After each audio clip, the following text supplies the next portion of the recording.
tant entrepris sur le continent africain. C'est quelque chose qui est une vocation quasiment innée, on peut le considérer. La question qu'on peut se poser aujourd'hui, c'est finalement comment dépasser la micro-entreprise.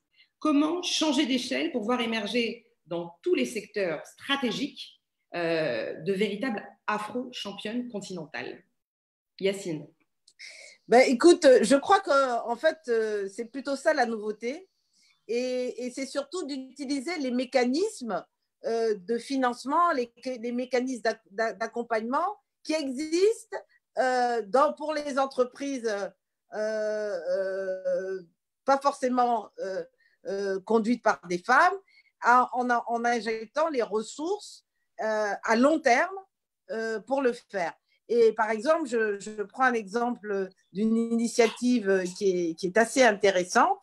Vous savez qu'au Sénégal, un groupe de femmes qui ont une certaine expertise dans ce domaine, dans le domaine de la finance, dans le domaine de l'entreprise et de la banque, ont décidé de se mettre ensemble pour créer ce qu'on appelle un club d'investissement. Et ce club d'investissement, il vise à investir dans les entreprises qui sont créées ou gérées par des femmes et de même de monter ce club d'investissement à un niveau supérieur, c'est-à-dire en faire un fonds d'investissement. Elles sont déjà arrivées au départ du fonds d'investissement et pour pouvoir investir dans ces entreprises conduites par des femmes. Ça, c'est le premier volet. Monter à l'échelle en niveau de taille de vie. Et au niveau, et aussi monter à l'échelle grâce à l'accompagnement et à la formation, comme on l'a dit tout à l'heure. C'est-à-dire que, bien sûr, on peut avoir c'est pas toujours évident d'avoir à la fois la bonne idée, avoir le financement, avoir la capacité de la réaliser, les opportunités et le marché. Et donc, c'est ce phénomène d'accompagnement, c'est-à-dire avoir un accompagnement professionnel par des conseils, par un réseau, c'est très important, Khadija l'a dit, pour pouvoir développer une entreprise, on a besoin d'un réseau parce que c'est une chaîne de valeur et également avoir aussi la compétence pour développer son entreprise et la faire perdurer. Et là, on a besoin aussi d'être protégé, d'être protégé individuellement en tant qu'entrepreneur, c'est-à-dire avoir accès à des filets sociaux. Aujourd'hui, c'est le cas de le dire, on sait qu'avec la crise actuelle, c'est les entreprises qui vont survivre, c'est celles qui peuvent recourir à une certaine protection. Et également, en tant qu'entreprise, avoir un environnement des affaires qui vous protège, qui vous permette de recouvrer vos créances, qui vous permettent de pouvoir gérer des litiges qui peuvent vous empêcher la survie de votre entreprise. Alors, vous avez toute la particularité d'avoir aussi fait l'ailleurs. Donc, aujourd'hui, vous évoluez en Afrique, mais vous avez eu l'occasion d'aller ailleurs. Il y a une question que je me pose quand je regarde les chiffres et que je vois le poids économique que représente aujourd'hui la diaspora, c'est-à-dire l'argent qui est envoyé sur le continent africain et cette vague de personnes qui sont extrêmement qualifiées, qui ont cette passion de l'Afrique, qui sont attachées à l'Afrique. Et je pense qu'il y en a beaucoup parmi les personnes qui sont avec nous aujourd'hui, qui nous suivent et qui sont en Europe ou bien aux États-Unis ou bien en Asie. Quel peut être le rôle? Quel rôle pourraient jouer nos diasporas puisqu'elles peuvent aussi s'imposer comme des accélérateurs de la transformation dont nous sommes en train de parler. Quel peut être le rôle de la diaspora? Khadija? Waouh, ça tombe sur moi. Alors là, bonne question. J'étais en train de me demander justement quel rôle, et j'attendais quelqu'un répondre. Quel rôle elle pouvait jouer. Bon, ben c'est une question ouverte. Alors, moi j'ai peut-être justement, pour revenir à quel est l'accélérateur pour permettre à des afro-championnes d'émerger? La diaspora peut agir en termes de visibilité parce que là-bas, nous avons plus de championnes, nous avons plus de femmes qui ont réussi, contrairement à, enfin, je trouve, sur le territoire. Et peut-être que justement, en termes de visibilité, en termes d'exemples de success stories, elles peuvent permettre à celles qui sont en devenir de se dire que les barrières peuvent tomber, que les plafonds de verre peuvent tomber et que tout est possible. Ça, c'est la première chose. Deuxième chose, je pense qu'ensuite, on a parlé de la puissance, la nécessité d'avoir un réseau. Et ça peut être une opportunité parce que là-bas, elles ont déjà l'habitude de ce genre de réseau, même si ce n'est pas forcément l'habitude des réseaux féminins, mais elles ont l'habitude du networking et donc elles peuvent nous aider à structurer des réseaux de femmes. Parce que ce que je répète, hein, c'est vrai que l'encadrement, l'outillage pour la gestion entrepreneuriale, c'est important. La visibilité est importante, mais ce qui est le plus important quand on a atteint un certain niveau, c'est la puissance des réseaux. C'est par eux et via eux qu'on va obtenir des financements, des conseils, certaines fois de la protection. Les hommes savent parfaitement s'en servir. Il faut que nous apprenions d'abord à les créer de manière solide et ensuite à nous en servir. Et là, je pense que la diaspora peut jouer au-delà de tout ce qui est financement. On peut l'utiliser pour nous aider à créer ces réseaux et à développer une forte sororité dont on a besoin pour faire émerger nos entreprises. Julia, on a une question de Véronia. Alors, je ne vais pas donner le nom de famille parce que j'ai trop peur de l'écorcher. Elle nous demande « Bonsoir, quel conseil serait intéressant pour les femmes rurales entrepreneurs de Madagascar ?» Je pense que c'est valable pour beaucoup de femmes, hein, au-delà de Madagascar, qu'on salue d'ailleurs. Julia? Oui, je n'ai pas bien saisi la question. Alors, quel conseil pour les femmes rurales qui sont des entrepreneurs, quel conseil est-ce qu'on pourrait leur donner? Moi, je suis toujours spécialiste du droit, donc si on pourrait analyser… Par rapport à l'accès à la propriété. Hein, on sait que ça, c'est un problème quand on veut aller dans le financement. C'est un des sujets, ce n'est pas le seul. Mais comment est-ce qu'on peut dépasser ça? Comment est-ce qu'on peut contourner ces barrières-là? Il faut toujours d'une forte société civile, donc les groupes des femmes qui s'organisent, comme a déjà expliqué Khadija, pour promouvoir une réforme des lois. Si on analyse les cadres juridiques au Madagascar, on voit qu'il y a cette loi qui toujours discrimine aux femmes. Par exemple, au sein du mariage, c'est l'homme qui est le chef de la famille ou qui administre les biens. C'est un problème que nous trouvons beaucoup dans des pays subsahariens. Et il faut s'organiser à sensibiliser le public et le législateur pour promouvoir les réformes. On peut toujours regarder aussi les pays voisins qui ont déjà adopté ces réformes comme bonne pratique, comme bon exemple à suivre. Ce qu'on voit beaucoup aussi au niveau des femmes qui sont dans la ruralité, c'est leur capacité à pouvoir s'organiser en réseau, justement. Elles le font très spontanément, elles se mettent en collectif. Comment est-ce qu'elles peuvent mieux préserver aussi leurs droits, selon toi? Non, c'est un problème grand que je vois beaucoup quand je voyage, qui est dans les villes, les capitales. Il y a beaucoup d'organisations qui font les campagnes de la sensibilisation et les femmes connaissent leurs droits. Le problème au zone rurale, c'est que les femmes ne connaissent pas ces droits. Même s'il y a une loi nouvelle qui donne les droits, les femmes ne le savent pas. Donc, il faut vraiment connecter les organisations du capital avec les zones rurales pour faire ces campagnes de sensibilisation, créer une littératie, une expertise des droits aussi. Alors, un point important qu'on n'a pas tout de suite abordé, mais c'est un point vraiment essentiel. Aujourd'hui, les femmes africaines qui souhaitent entreprendre quand elles ont dépassé, la peur de l'échec, qu'elles ont confiance en elles, qu'elles savent faire preuve d'audace, elles peuvent aussi être confrontées à un univers qui est assez brutal, qui peut être même très cruel.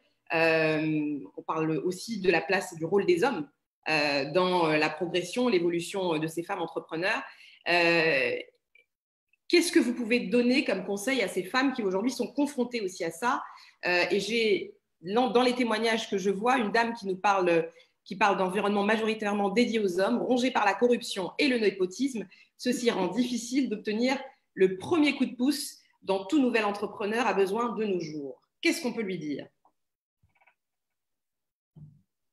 Wow. C'est un sujet qui est vraiment réel pour beaucoup de femmes entrepreneurs. Non, mais je crois que c'est vraiment cette question du réseau, enfin, et dans le réseau, dans le sens, dans le groupement. Et j'avais envie de répondre même à la question précédente sur cette entrepreneuse de Madagascar. ce qu'il faut, et on le recommande d'ailleurs en agriculture, on demande, il y a même des dispositions légales pour l'agrégation. Parce qu'en se mettant à plusieurs, en se regroupant, on a la capacité de faire valoir ses besoins, ses droits. Et c'est la même chose pour les femmes. Et encore une fois, la nouveauté, c'est qu'aujourd'hui, les femmes, si elles veulent faire avancer leur projet, c'est de se mettre ensemble, de partager les expériences, de partager les solutions. Et c'est peut-être, si j'ai un conseil à leur donner, c'est plutôt ça, c'est d'aller voir. Et comme il y a de plus en plus de femmes qui sont entrepreneurs ou de plus de femmes qui sont dans des positions d'expertise, d'accompagnement et de conseil, elles ont intérêt à faire valoir ça. Donc, se regrouper, se solidariser et faire appel et surtout se faire conseiller par des experts dans les domaines, sur le sujet dont elles ont besoin. Alors, on parle de plus en plus, notamment sur le continent africain, de l'essor du digital. On le voit de plus en plus comme étant une opportunité. Est-ce que l'entrepreneuriat, le digital peut faciliter l'initiative entrepreneuriale et si oui, selon vous, comment? Qui veut répondre? Alors, c'est très volontaire de ma part de ne pas désigner. Hein. Une bonne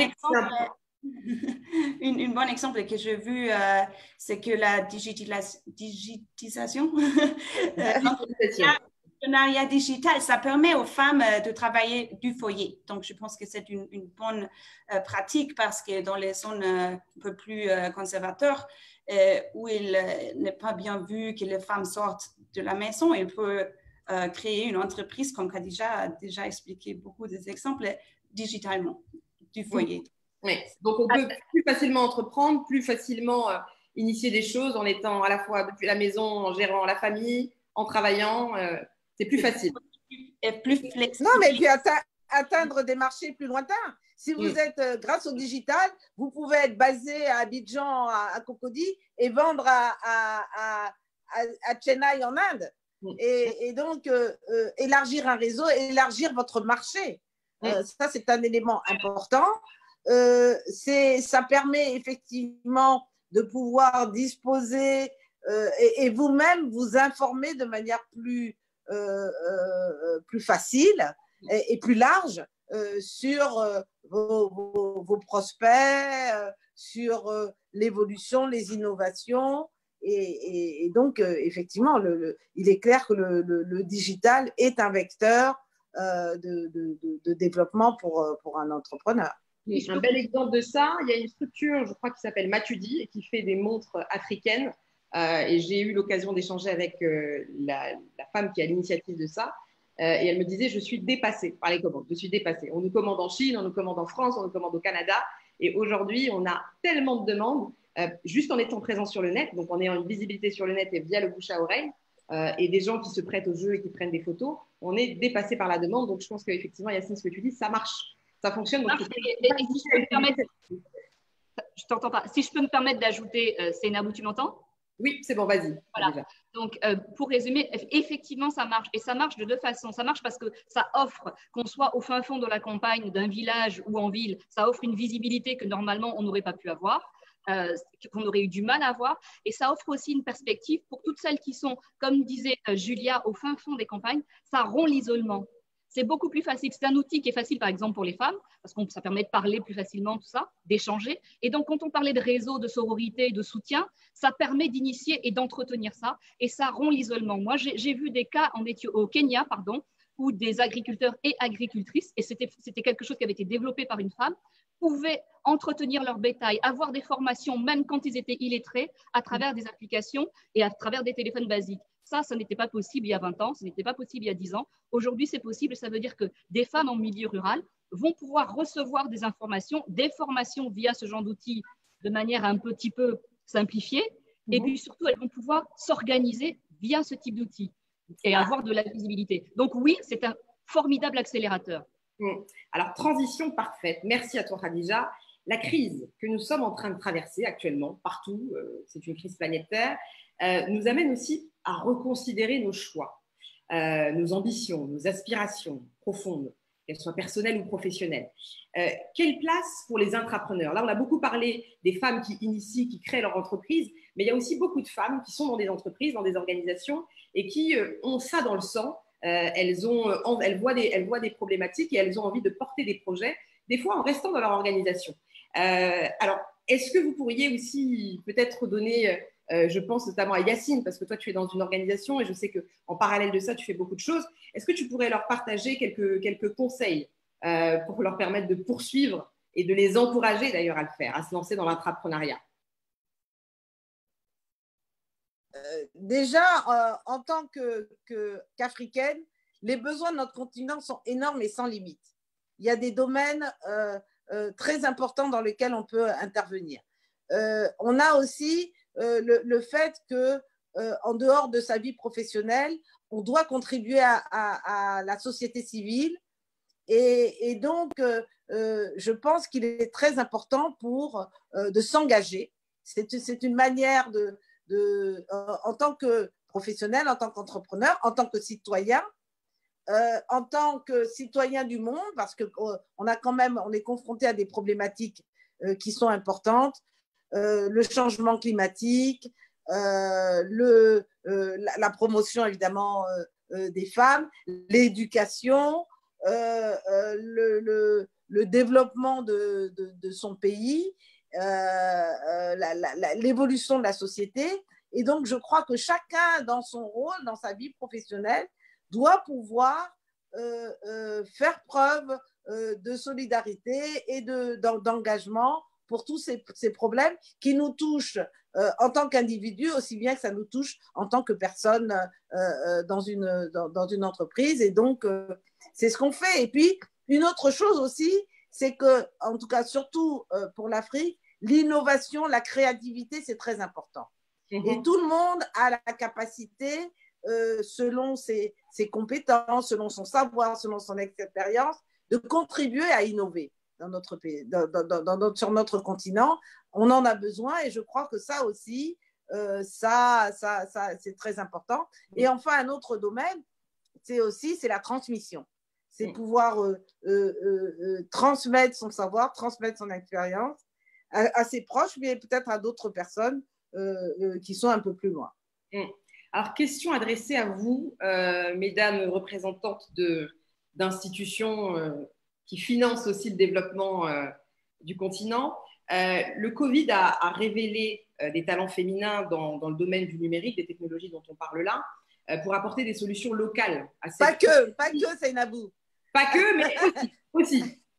Et c'est peut-être un tremplin intéressant pour apporter, on a vu plein de startups qui apportaient des solutions locales à cette pandémie mondiale.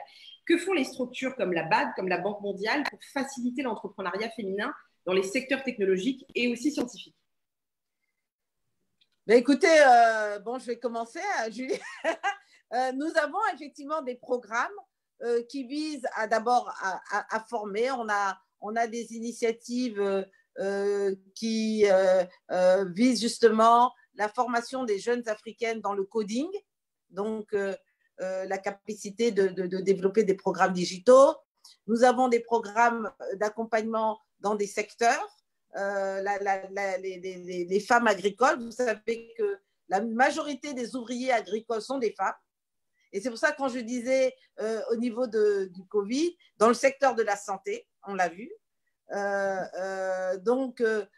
dans l'eau et l'assainissement, les problématiques de l'eau, les femmes aussi sont très importantes. Et donc, tout dans nos institutions, on a multiples programmes d'accompagnement et d'assistance dans tous ces domaines et même au-delà. D'accord, merci beaucoup. Rapidement, Julia, parce que je voudrais qu'on ait du temps pour prendre les questions qui sont nombreuses. Oui, merci Yacine. C'est très similaire. La Banque mondiale qui devrait soutenir l'entrepreneuriat féminin de ces temps de crise, parce que nous savons que les femmes qui travaillent dans les secteurs informels, dans des entreprises familiales, ils ont toujours des difficultés à accéder au crédit.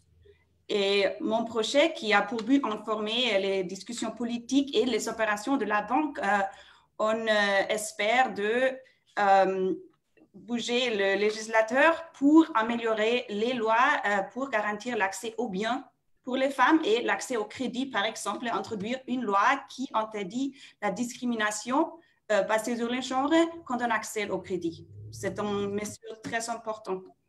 Super, merci beaucoup. On salue le Cameroun, on salue l'Allemagne qui est avec nous aussi.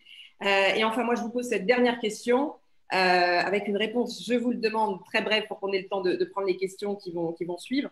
Finalement, qu'est-ce qui, selon vous, explique que peu de femmes soient à la tête d'entreprises leaders majeures sur le continent africain? Vous pourrez donner des exemples. Pourquoi est-ce que le groupe d'Ancoté n'est pas dirigé par une femme? Pourquoi est-ce que le groupe d'Atijari n'est pas dirigé par une femme?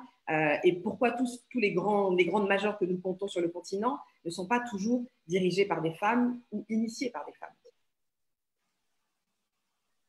Je vais me lancer très vite. En fait, c'est une question de... C'est là encore, ça nous ramène au réseau. Vous savez qu'on a cette question de la participation des femmes dans les instances de décision des grandes entreprises. Elle reste encore très minoritaire. Là encore, finalement, l'Afrique n'est pas si mal placée. Et pour pouvoir amener des femmes au plus haut niveau, il faut qu'elles aient une plus grande participation dans ces instances de décision, dans ces conseils d'administration des très grandes entreprises. Ouais. Et plus on en aura, et plus vous verrez de femmes qui vont arriver jusqu'en haut. Mais je dois aussi donner un autre élément. On a aussi quand même cette culture du boys club. Et très souvent, même quand elles sont arrivées en haut, ce n'est pas très facile pour elles d'y rester pour cette raison. Merci. Donc, solidarité. Exactement. Rapidement. Oui, en fait, c'est exactement ce qu'elle disait. Tout à l'heure, tu parlais d'intrapreneurs. C'est exactement ça. Ce que je voulais ajouter à ça, c'est que ces intrapreneuses-là, ou preneurs-là, ce sont elles qui doivent atteindre une masse critique pour levier dans tous les endroits de représentation, de décision, les endroits de pouvoir, pour pouvoir nous permettre, en fait, en initiant tous les changements structurels qu'il faudrait, il faut qu'elles atteignent cette masse critique. Donc, nous, en tant qu'entrepreneurs, on ne peut pas investir ces organes de pouvoir, de décision et de représentation, mais les intrapreneuses peuvent le faire. Et on a besoin qu'elles le fassent pour que demain, elles puissent soutenir celles qui vont arriver et être les afro-championnes. Deuxième chose, ce qui nous limite aussi en tant que femmes, c'est notre manque de confiance, notre autocensure systématique. Quand il y a un poste à pouvoir, si une femme n'a pas 90% des compétences, elle n'y va pas. Quand un homme en a 40, il y va et le plus souvent, il le réussit. Donc, il faut qu'on ose. De l'audace, de la créativité, il faut qu'on ose. Osons, mesdames. Alors, on a une question qui est adressée à Yacine. Est-ce que la diaspora est concernée par le fonds dont tu as parlé tout à l'heure? Est-ce que les membres quand on est issu de la diaspora, on peut aussi bénéficier de ce fonds? La diaspora, oui, surtout si elles entreprennent en Afrique, parce que dans nos institutions, les activités que nous menons sont pour les gens qui sont en Afrique et qui travaillent pour le développement de l'Afrique. Et donc, qui dit diaspora dit qu'elles ont probablement un lien avec l'Afrique, et si elles travaillent, si leur marché, si leur entreprise a une implantation ou en tout cas une destination pour l'Afrique, pourquoi pas? Alors, question adressée à Julia. Quelle solution propose la Banque mondiale pour s'opposer à l'interdiction du travail des femmes par les hommes? Oui, comme j'ai déjà dit, il faut sensibiliser les législateurs, de changer les lois. Il faut voir les bons exemples que nous avons vus dans beaucoup de pays qui ont changé les lois. Et notre recherche montre qu'une fois que la loi soit changée, la réalité change après. Par exemple, en Éthiopie, on a enlevé cette capacité du mari d'empêcher sa femme de travailler. C'était en 1949 ou quelque chose. Et après, le nombre des femmes qui travaillaient en dehors du foyer a augmenté et ils travaillaient dans des emplois plus salariés. Donc, on voit ce lien entre le cadre juridique, le changement juridique et résultats économiques. Ça fonctionne. Alors, on a des questions très intéressantes. Question de Cyriac. Comment aborder la question du pouvoir invisible, c'est-à-dire les valeurs, normes internalisées par la société, y compris les femmes elles-mêmes? Par exemple, dans certains pays comme le Burundi, les femmes se sont montrées non favorables à l'égalité en matière de succession. Qu'en est-il? Julia, je pense que le Burundi fait partie des pays… Absolument, oui. Et c'est une bonne question. Ce n'est pas seulement les femmes qui s'opposent, les hommes qui s'opposent à l'égalité, il y a aussi les femmes. Notre solution, ma solution, ce serait qu'on peut faire le volontairement. Si tu, dans ton famille, tu veux garder la succession avec le droit islamique, par exemple, ça va bien.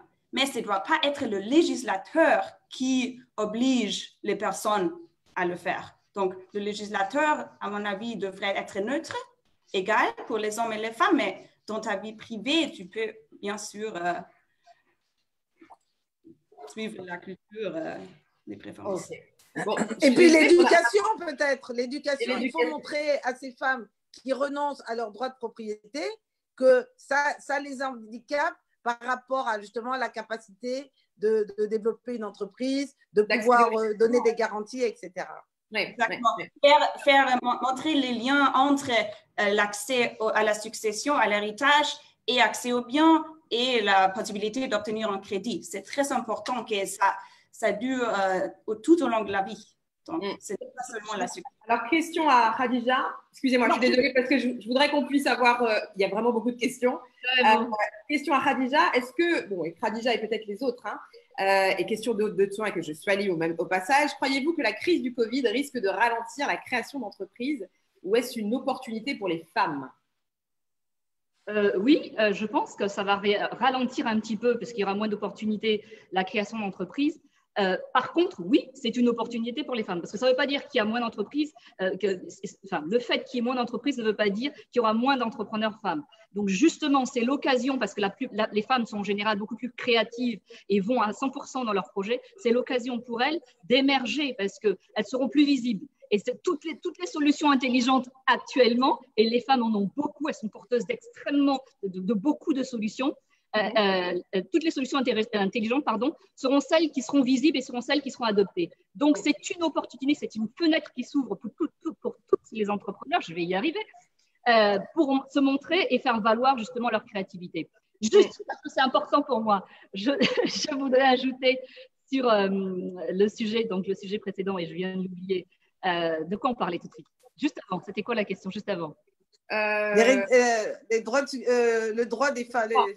L'accession. Le fait qu'elle voilà, exactement. Ça, c'est quelque chose de très, très important. Pourquoi? Parce qu'en fait, on est toutes, je le vis tous les jours, je le vois partout dans les villages où je vais, quand je fais des actions pro bono, elles sont enfermées dans des systèmes, dans des normes, dans un système de croyances limitantes.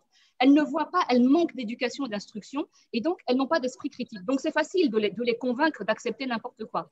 C'est là où il faut revenir au fondamental de l'autonomisation. L'autonomisation, c'est quoi? C'est qu'elles puissent acquérir le pouvoir de décider pour elles-mêmes, acquérir une conscience critique, parce qu'on les aura formées et informées, et avec cette conscience critique, acquérir la capacité, le pouvoir de décider pour elles-mêmes et le pouvoir de s'exprimer. Tant qu'on n'aura pas fait ça, on ne peut rien faire. Donc, c'est facile pour les États de dire « Ah oui, mais elles ne veulent pas ça. » Oui, mais elles ne savent pas. Elles n'ont pas encore acquis cette conscience critique. Et c'est très important. Déjà, tu insistes en fait sur le rôle primordial de l'éducation aussi des femmes.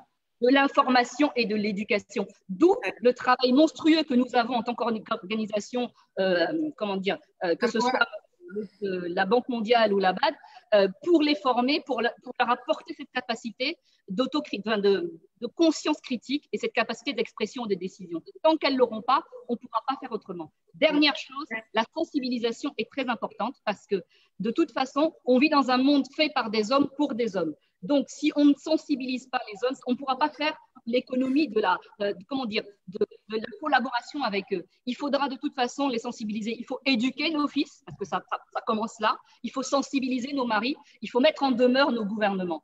Mais ça passe par la collaboration avec les hommes ne doivent pas être écartés de la discussion. Ils doivent être parce que sinon, ça ne se fera pas. C'est eux qui dirigent le monde. Donc, il faut absolument les intégrer dans cette dynamique d'autonomisation.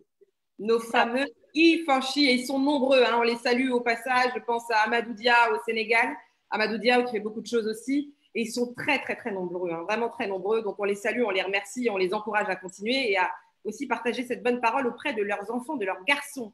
Est-ce que la Banque mondiale travaillera plus avec le secteur privé dans le futur?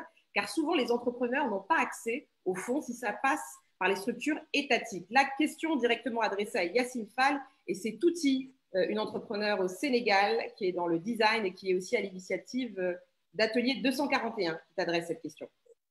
Non, en fait nous avons, comme je l'ai dit, beaucoup de lignes de financement, beaucoup de programmes à destination des femmes. Mais bien sûr, il y a une chose qu'il faut comprendre, c'est que nos institutions n'ont pas vocation à créer des distorsions dans l'écosystème. Dans un monde normal, une entreprise, elle est financée par des banques, par des assureurs, par des marchés des capitaux. Et en fait, le rôle de nos institutions, c'est de jouer un rôle de levier pour que ces acteurs normaux de l'écosystème, votre banque et un entrepreneur homme, il va être un entrepreneur individuel, il doit travailler avec une banque, travailler avec un organisme de crédit, d'assurance ou à travers le marché des capitaux. Et le travail que nous faisons, nos institutions, c'est de pouvoir créer les conditions pour que cet écosystème réel puisse être plus ouvert pour les entrepreneurs, donner des lignes de crédit aux banques pour qu'ils rétrocèdent ces financements aux utilisateurs, aux entrepreneurs, permettre aux assureurs d'être plus aptes à prendre plus de risques et tous ces éléments-là, pouvoir accéder au financement par les voies de la bourse, par les voies des garanties, des sociétés de garantie. Voilà ce que nous faisons. Donc, c'est tout l'écosystème, hein, en fait. Alors, il y a un autre aspect qu'on n'a pas beaucoup traité, mais ça revient beaucoup dans les questions. Est-ce qu'il y a aujourd'hui, entreprendre quand on est une femme, on peut l'initier de manière, c'est une démarche qu'on peut initier facilement, mais qu'en est-il quand on est confronté aux violences, notamment la violence des enfants, violence conjugale, la promotion d'autonomisation des femmes? Est-ce que l'éducation de la jeune fille et l'égalité des genres en Afrique est une réalité? Et concrètement, Yacine Fall, comment est-ce que vous accompagnez les ONG qui luttent pour ça sur le terrain? Alors, écoutez, ça, c'est justement… Je vois que la balle est beaucoup prise à partie aujourd'hui. C'est le troisième volet. J'ai parlé tout à l'heure du troisième volet et peut-être Julia va compléter parce que c'est là que la question du cadre juridique et des politiques publiques sont importantes. Nous devons évidemment d'abord avoir un système. Nous avons maintenant un plus grand engagement avec les organisations de la société civile, les organisations de protection des droits. Nous demandons au pouvoir public, au gouvernement de s'engager plus dans des systèmes de protection. Et c'est de la protection qui va de la protection, entre guillemets, physique, comme de la protection sociale, et d'adopter des lois qui intègrent cette dimension. Et je voudrais, par exemple, citer le cas du Maroc, où il y a une politique publique qui a été adoptée, ça s'appelle la budgétisation sensible au genre. Ça veut dire que dans tout le processus budgétaire, on intègre nécessairement la dimension, l'impact et le financement à destination des femmes. J'aimerais y ajouter exactement, c'est le cadre juridique et c'est la sensibilisation, l'éducation, non pas des filles, mais aussi du système judiciaire, de la police, pour faire connaissance des nouvelles lois. C'est très important. Khadija, je rappelais tout à l'heure en te présentant que tu es une femme qui entreprend dans un milieu qui est perçu, et peut-être aussi un secteur qui est, enfin en tout cas un métier qui est très souvent occupé par des hommes, architecture. On a des femmes qui sont décoratrices ou architectes d'intérieur, mais architecte au sens où toi tu le fais, c'est quand même assez rare, notamment en Afrique. Quels sont tes conseils pour les femmes qui entreprennent dans des domaines dits trustés par les hommes? Alors, surtout la première chose, c'est d'oublier tous les stéréotypes, parce que de toute façon, elles vont devoir les affronter tous. il n'y en a pas un qui va manquer. Hein. Je parle de mon cas personnel. En 20 ans, j'ai tout vu dans ce milieu d'hommes. J'ai tout vu.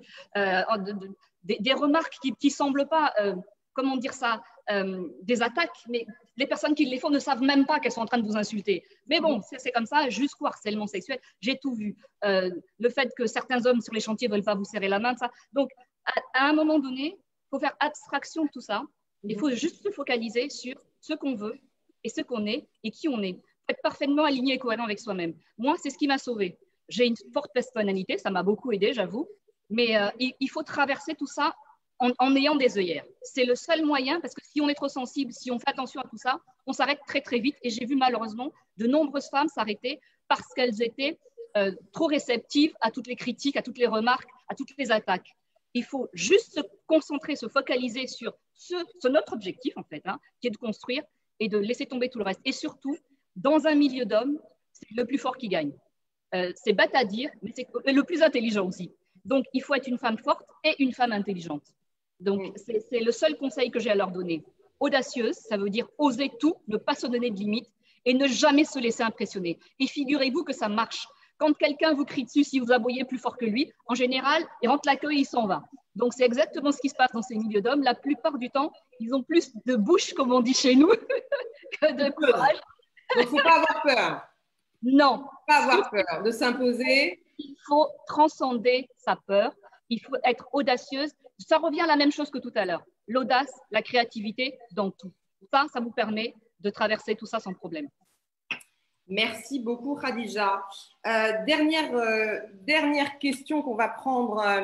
Alors, je rappelle qu'il y a un hashtag, oui, il y a link, où naturellement l'échange se poursuit et où on vous invite à continuer à poser vos questions, à partager vos réactions. Fatili, alors, merci à vous, c'est top. En réseau, solidarité, audace, les femmes du secteur primaire ne réussissent-elles pas mieux par rapport au secondaire et tertiaire? Les tontines sont aussi une réussite. Le problème n'est-il pas chez les femmes trop intello? Est-ce que les femmes sont assez solidaires lorsqu'elles arrivent à un certain niveau? Bien, je crois que ça commence parce que de toute façon, c'est indispensable. Très concrètement, Yacine, toi, tu évolues aujourd'hui dans une organisation qui est une organisation à dimension internationale, qui impacte au niveau continental. Dans ton parcours, est-ce que c'est quelque chose auquel tu as été confrontée? Est-ce que tu avais l'impression que tu étais plus soutenue par les femmes, par les hommes, ou est-ce que c'était kiff-kiff? Ben moi, je dirais que c'était kiff-kiff. Mais je crois que, et je dirais, quand je prends mon expérience personnelle, je n'y croyais pas tellement à cette importance d'une solidarité. Pour moi, il fallait que chacun fasse sa place. Et je me rends compte que quand même, faire la courte échelle, avoir une certaine solidarité féminine, c'est important. Et effectivement, quand vous rentrez dans les instances de décision, vous voyez, surtout quand vous êtes une femme, vous voyez encore une fois cette culture du boys club. Et c'est là que vous réalisez qu'effectivement, si on ne crée pas un système un peu similaire en tant que femme, on risque effectivement de rester longtemps à taper sur le plafond de verre. Alors, une autre question de Annick, et ce sera la dernière. Merci à tous. Enfin, en tout cas, ça continue, je disais tout à l'heure, mais là, pour le We Talk que nous faisons aujourd'hui. Concrètement, comment font les femmes africaines de la diaspora, entrepreneuses, pour se rassembler et avancer ensemble pour participer au développement économique de l'Afrique? On revient au point du rôle de la diaspora. Ben maintenant, il y a beaucoup de canaux pour le faire. D'abord, il y a justement, par exemple, on revient encore à cette question du financement. On a, par exemple, des mécanismes comme les emprunts obligataires de la diaspora. Vous pouvez souscrire à un emprunt obligataire puisque ça a vocation à mobiliser des financements auprès de la diaspora pour investir dans des projets de développement en Afrique. C'est un exemple. Il y a aussi, on a parlé de la digitalisation, on peut être implanté dans un endroit et réaliser, se développer son entreprise ailleurs, mais aussi s'intéresser, encore une fois, en tant que citoyen, à tout ce qui peut être fait sur notre continent. Et il y a vraiment des opportunités uniques. L'avenir du monde se situe en Afrique. Et donc, vous êtes de la diaspora, vous êtes libre d'habiter où vous voulez, mais investissez sur l'Afrique. Investissez en Afrique. Merci infiniment. On vient d'assister vraiment à un débat, à un échange, à une conversation qui était riche, très interactive. Merci à nos 3 intervenantes pour la qualité et la pertinence de vos contributions, vraiment, sincèrement. Yacine Fall, je rappelle que tu es directrice générale adjointe de la BAD. Julia Braun-Miller, tu es spécialiste en développement du secteur privé auprès de la Banque mondiale. Et notre grande Khadija Duparc, CEO de Sky Architect et président de Empower en Côte d'Ivoire. Merci à toute l'équipe WIA, merci à toutes les personnes qui se sont inscrites, qui ont suivi cet échange. Je rappelle que ça continue. Merci à l'équipe Globalman, grâce à qui nous avons pu organiser ce débat, auquel vous avez été particulièrement nombreuses et nombreux, parce qu'il y a beaucoup d'hommes qui ont demandé si on avait d'autres. Eh bien oui, vous êtes nombreux à vous inscrire. J'espère qu'il aura su être aussi très intéressant, très enrichissant pour chacune de nous. En tout cas, cet échange nous rappelle 3 choses importantes, 3 niveaux de recommandation. Le premier, c'est au niveau stratégique. Tout ce que vous avez dit, toutes les contributions, toutes les recommandations, tous les conseils que vous avez donnés, je pense qu'ils ont matière aussi à inspirer les femmes qui nous écoutent. Pourquoi pas lancer une campagne, un plaidoyer avec un hashtag Afro-championne, parce que finalement, nous sommes toutes un peu des Afro-championnes. Alors, je pense qu'il faut le partager, il faut partager son témoignage. N'hésitez pas à faire une petite vidéo, à la poster avec ce hashtag sur vos réseaux. Au niveau technique, apprendre, continuer à apprendre, apprendre à entreprendre, à se faire conseiller, à se faire accompagner, à demander conseil, à renforcer et consolider ses compétences en permanence. Khadija, tu parlais tout à l'heure du digital comme outil aussi pour continuer à se former, savoir s'entourer et faire émerger d'autres talents, le sien, mais aussi celui des autres. Et puis enfin, un dernier niveau, celui du comportement, encourager la culture, de la solidarité, de la sororité, l'humilité et la confiance assumée. Merci, merci, merci infiniment. J'espère que cet échange-là vous aura été très utile. En tous les cas, ça continue. Hashtag Afro-championne. Le WIA Link est toujours disponible pour que vous puissiez continuer à poser vos questions, apporter vos réactions. Et je vous remercie infiniment pour avoir été avec nous aujourd'hui. Mesdames, bravo. Les Afro-championnes sont debout aujourd'hui. Merci infiniment. Merci à toi. Merci à vous toutes. Au revoir. Merci, merci pour votre énergie. Au revoir à tous. Merci beaucoup. Merci Seynabou. Merci mesdames. Merci à vous toutes. Merci. Je salue aussi Geoffrey. Je salue Caroline. Je salue toutes les personnes qui sont derrière et qu'on ne voit pas forcément. Et je fais un joli clin d'œil à toutes les ambassadrices aussi de WIA qui sont aux 4 coins de la planète, très nombreuses en Afrique et qui probablement aussi suivent cette vidéo. Les femmes en action sont nombreuses partout, dans tous les pays, dans tous les secteurs. Et quand même, célébrons-les au quotidien. N'oublions pas de le faire. À bientôt. À bientôt. À bientôt. Au revoir. Au revoir.